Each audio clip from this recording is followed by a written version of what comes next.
Are you on track with your savings or falling behind?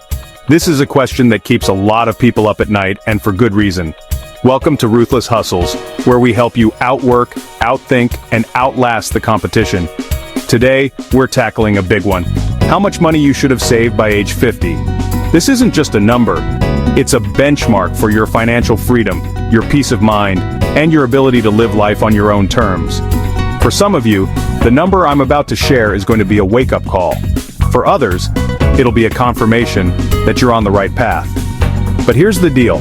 No matter where you stand right now, this video is not about making you feel bad. It's about giving you the truth, straight up, and then handing you a concrete, no-excuses plan to get ahead. Because at Ruthless Hustles, we don't just point out the problem, we give you the tools to solve it. We're going to break down the exact amount financial experts recommend, and then I'm going to walk you through 3 critical steps to take if you find yourself behind schedule. This isn't about wishing you started sooner, it's about starting now with relentless focus. So, get ready to take some notes, because the information I'm about to share could fundamentally change the next few decades of your life. We're going to cut through the noise and get right to the strategies that actually work. This is your chance to take control of your financial destiny, to stop guessing, and to start building a future where you call the shots. The most common recommendation from financial experts like Fidelity is that by age 50, you should have saved at least 6 times your annual salary. Let me say that again so it really sinks in. 6 times your annual salary. So if you're making $80,000 a year, we're talking about a nest egg of $480,000. If you're earning $150,000, that target jumps to a staggering $900,000. And if you're pulling in $200,000 a year, you should be looking at a cool $1.2 million sitting in your retirement accounts. Now, I can already hear some of you thinking, BR, are you kidding me? 6 times? That's impossible. And I get it. That number can feel incredibly intimidating, almost like a goal so far away it's not even worth chasing. It's easy to see a figure like that and just shut down, to feel like you've already lost the race. But that's the mindset of the average person, and you're not here to be average. You're here because you have a ruthless desire to win, and winning in finance starts with facing the numbers head on, no matter how scary they seem. This isn't a suggestion, it's a benchmark for security. So why 6 times? Where does this seemingly arbitrary number even come from? It's all based on a concept called the 4% rule, which is a widely accepted guideline for retirement withdrawals. The idea is that if you can withdraw 4% of your total savings each year, your money has a very high probability of lasting for 30 years or more. So, having 6 times your salary at 50 puts you on a solid trajectory to have 10 times your salary by the time you hit retirement age, around 67. That 10 times figure is what allows the 4% rule to work its magic and replace a significant portion of your income. Think of it this way. Your savings at 50 are the foundation for the rest of your life. This is the decade where your investment returns really start to hit their stride due to the power of compound interest. The money you saved in your 20s and 30s is now doing the heavy lifting for you. Having that substantial base of 6 times your salary means you have a powerful engine working for you 24/7, growing your wealth even while you sleep. Without that engine, you're left trying to power your retirement with manual labor, and that's a game you'll eventually lose. The reality is, according to the Federal Reserve, the median retirement account balance for families aged 45 to 54 is only about $100,000. That is a massive, terrifying gap between the median and the recommended amount. This gap is the reason so many people are forced to work long past their desired retirement age, the reason they can't afford unexpected medical bills, and the reason they live with a constant hum of financial anxiety. They didn't face the numbers. They hoped for the best instead of planning for the worst. This isn't to scare you, it's to energize you. Knowing this gap exists is your competitive advantage. While everyone else is burying their head in the sand, you're going to be one of the few who acknowledges the reality and then does something about it. You're going to use this number, 6 times your salary, not as a source of despair, but as your North Star. It's the target you lock onto, the goal that fuels your hustle and sharpens your focus. So take a moment, do the math right now. What is your annual salary? Multiply it by 6. Write that number down. Look at it. That is your mission. For the rest of this video, we're not going to dwell on how big that number is. We are going to focus entirely on the actionable, ruthless steps you can take, starting today, to march toward that target and crush it. Because knowing the number is just the first step, the real work starts now. The first step in any battle is to know your starting position. You can't plan a route if you don't know where you are on the map. It's time to conduct a brutally honest assessment of your current financial situation. This means no hiding, no estimating, and no putting it off until tomorrow. We're doing this right now. You need to gather every single piece of financial data you have: your 401k statements, IRA balances, brokerage account summaries, savings account balances, everything. We need the exact down-to-the-penny total of what you have saved for the future. This process can be uncomfortable. For many, it's like stepping on the scale after months of avoiding it. You might not like the number you see. You might feel a surge of regret, thinking about the money you spent on things that don't matter now, or the years you didn't contribute as much as you should have. Acknowledge that feeling. Let it sit with you for exactly 1 minute, and then let it go. Regret is a useless emotion in this game. It's a weight that will only slow you down. Our focus is forward. The past is data, the future is strategy. Once you have your total savings number, I want you to calculate your savings gap. Take that target number we figured out in the last chapter, your salary times 6, and subtract your current savings from it. The result is your gap. This is the number that matters. This is the mountain you have to climb. Don't be discouraged if it's a 6-figure number or even larger. Naming the challenge is the first step to conquering it. You've now quantified the problem, and a problem that can be quantified can be solved. Now let's dig deeper. It's not just about how much you have, it's about where it is and what it's doing. Look at your investment allocations. Are you being too conservative for your age?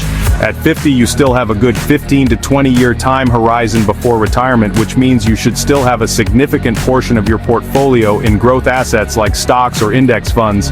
Being overly cautious in cash or bonds can be just as damaging as not saving enough, because you miss out on the compound growth needed to close that gap. Next, we need to analyze your cash flow. This is the engine of your savings plan. You need to know exactly how much money is coming in every month, and more importantly, exactly where it's going. I recommend using a budgeting app or a simple spreadsheet to track every single dollar for at least 1 month. You will be shocked at what you find. The death by 1,000 cuts, the daily coffees, the subscription services you forgot about, the impulse online purchases, it all adds up to a significant amount of money that could be fueling your retirement. This assessment isn't a one-time thing, it's your new quarterly ritual. Every 3 months you need to sit down and perform this exact same financial checkup. Track your progress, see your savings number grow, watch the gap shrink. This creates a powerful feedback loop. It turns a daunting long-term goal into a series of smaller, manageable wins. Seeing that progress, even if it's small at first, is the motivation that will keep you in the fight when things get tough. So, your mission for this step is clear. Find your number, calculate your gap, analyze your investments, and track your spending. This is the diagnostic phase. You're the CEO of your own life, and this is your quarterly business review. You're gathering the intelligence you need to make ruthless, effective decisions. Don't skip this. Don't gloss over it. The clarity you gain from this honest assessment is the bedrock upon which your entire comeback plan will be built. With a clear picture of your starting point and your target destination, it's time to build the machine that gets you there. This is your catch-up plan, and it has 2 primary levers you can pull: increasing your savings rate and optimizing your investments. We're going to attack both with ruthless efficiency. First, let's talk about your savings rate. The single most powerful thing you can do if you're behind is to dramatically increase the percentage of your income that you save. The standard 10 to 15% recommendation is for people who started in their 20s. If you're starting to get serious at 50, you really need to be more aggressive. Your new target savings rate should be a minimum of 20% of your gross income, but I want you to push for 25% or even higher if possible. This is where the budget you created in the last step becomes your weapon. Go through it line by line and be honestly merciless. This is not about deprivation, it's about prioritization. Is that $200 monthly cable bill more important than your financial freedom? Is that daily $7 latte worth working an extra year for?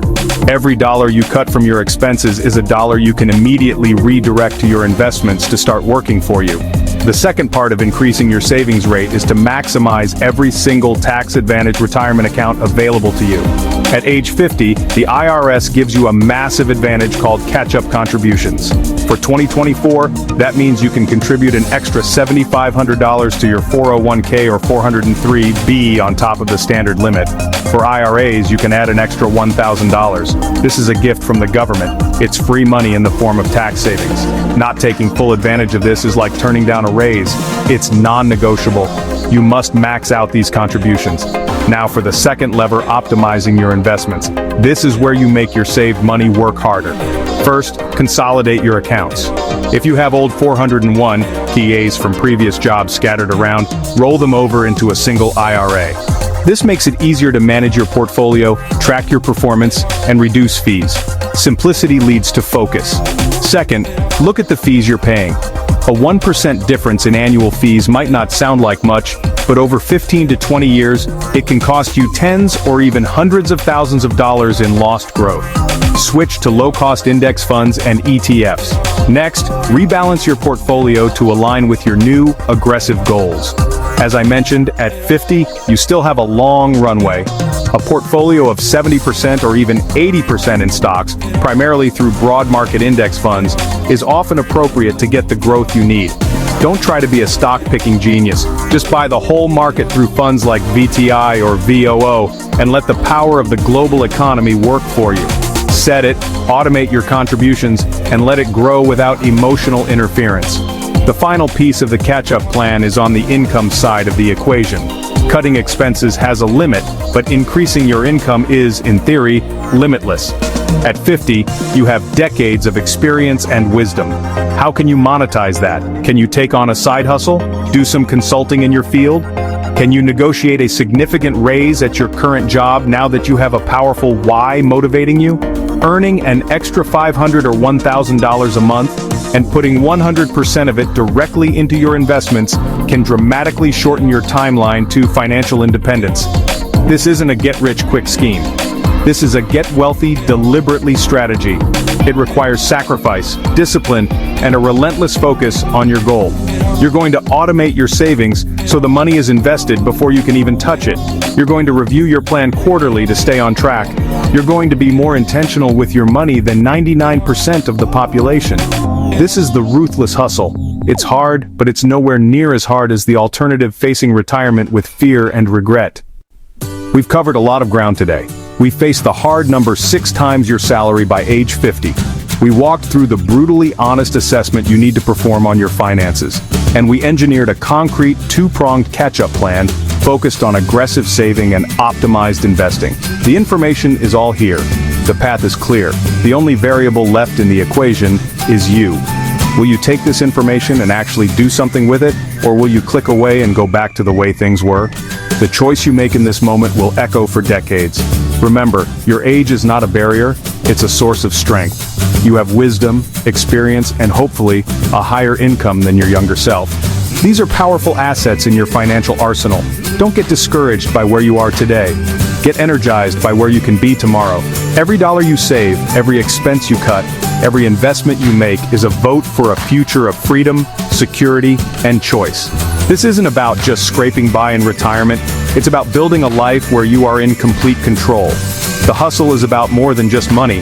It's about reclaiming your time and your life. It's about building a legacy of discipline and success. You have the tools. You have the plan. Now it's time for execution. Start today. Not tomorrow, not next week. Take that first step right now. Outwork, outthink, outlast. Subscribe to Ruthless Hustles.